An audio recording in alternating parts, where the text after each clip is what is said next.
Hey everyone, welcome back to another Today in Tarkov.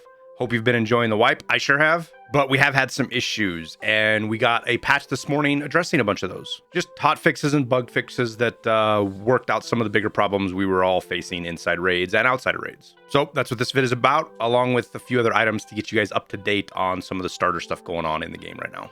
So first, we got this post from BSG about low frames on AMD graphics cards. Now, I don't have an AMD card, so I don't know much about it, but if you've had issues, or even if you have an AMD card, I would suggest checking this out to see if there's anything that can help you out. We'll throw the link down in the description so you can go to that. On top of that, there is an issue with Mips Streaming. So they turned Mips Streaming off for 12.12.30, the patch that was the wipe. But if you had it turned on beforehand, it looks like maybe it could have carried over and it could be causing all sorts of problems. So here's a walkthrough on how to get it shut off and to fix the issues with Mips Streaming if you're maybe having those. Now, the patch today fixed a bunch of bugs, the biggest of which, in my opinion, is fixing the car extracts. Those were not working. They are working now, so you are able to use those again. They also fixed a problem with Friends from the West, Part 1, skier quest line. You couldn't hand over dog tags. You weren't getting credit for your PMC operatives, things like that. It looks like that has been addressed to be able to turn in your dog tags and stuff now, so that quest is able to move forward. Now, we also got some general bug fixes here, just kind of stuff across the board. I'll run them down real quick. There's apparently ability to see through walls. They fixed that. Fixed the incorrect fire mode change animation on SMGs during sprinting. Airdrop call-ins are disabled on co-op mode now. I haven't tried co-op mode, but apparently you were able to call those in and they wanted to turn it off for whatever reason. They fixed an error that caused the interface to freeze when changing to first-person mode in the hideout. They added the missing landing sounds when jumping onto various surfaces. We used to have like a drop-down sound, like even if you... Like it seemed like if you took a tiny little step down, you get the drop down sound. It seems like, I hope they didn't change that. We'll see as we get into raid.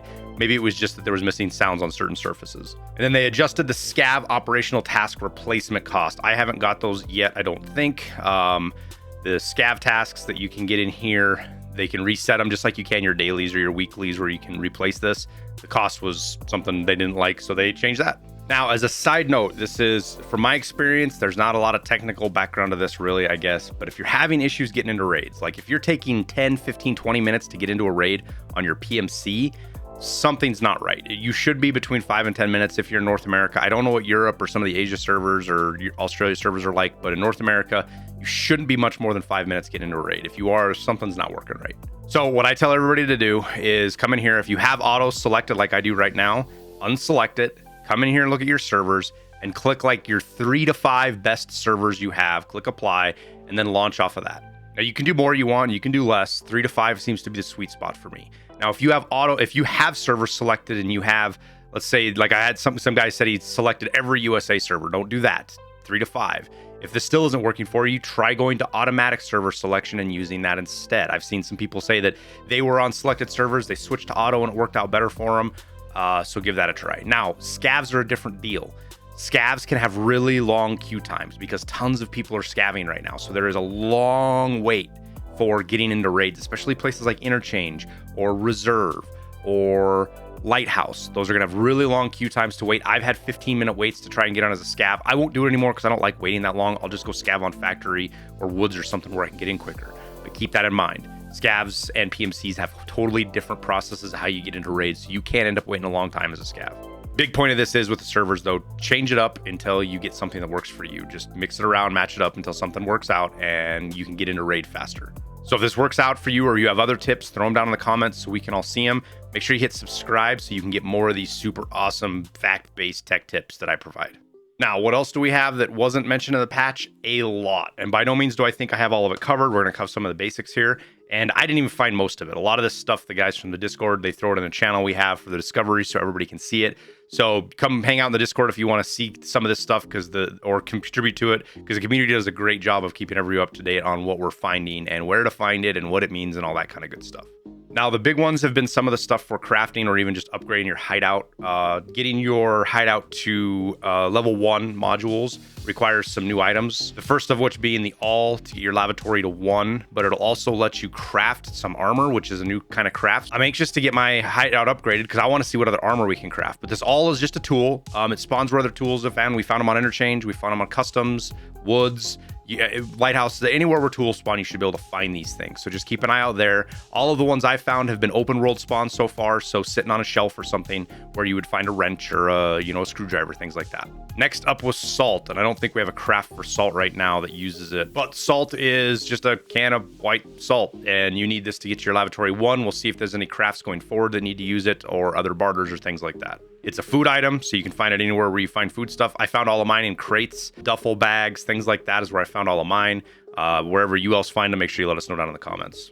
And then the last new item you need for upgrading so far is the vitamins. And these were pretty common. I didn't have an issue. I found tons of them. I think I have some in my inventory right here, actually.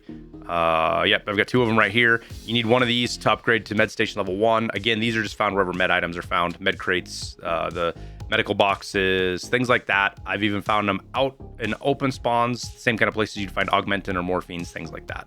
Now, before we move on real quick, I want to plug my own music. It's kind of like an ad, but it's an ad for myself, so I don't know how that really works. But we just released our volume 1 of our 5th album, Voyage. These songs are going to be a bit more relaxed and low-key, still engaging. Volume 2 is going to be more fast-paced and exciting, and that'll be next week that we get that. But this is a project that's been ongoing for a little bit, and the music isn't just for me. This is, if you're a content creator, you can use my music in your YouTube videos or stream it on Twitch or YouTube or wherever and not have to worry about copyright strikes or DMCA takedowns. Listening to it also supports me and my content, and we can make more music and make more content with it. So go give it a listen. Let me know what you think. The link will be down in the description. Forgot to mention that. Now, I will do a more comprehensive video on all these items eventually. Right now, there's just so many of them. We haven't found them all yet. I mean, there's things like VHS tapes, maps, streamer items that we weren't told about, all of that stuff. Once I get a little bit farther in, we're comfortable with it, we found most of them. I'll do a video letting you know what they are, what they do, where they're all at, and get you guys all up to speed on that new stuff. But one really interesting fact that I want to mention is the M&P18, the new 7.62x54R one-shot rifle.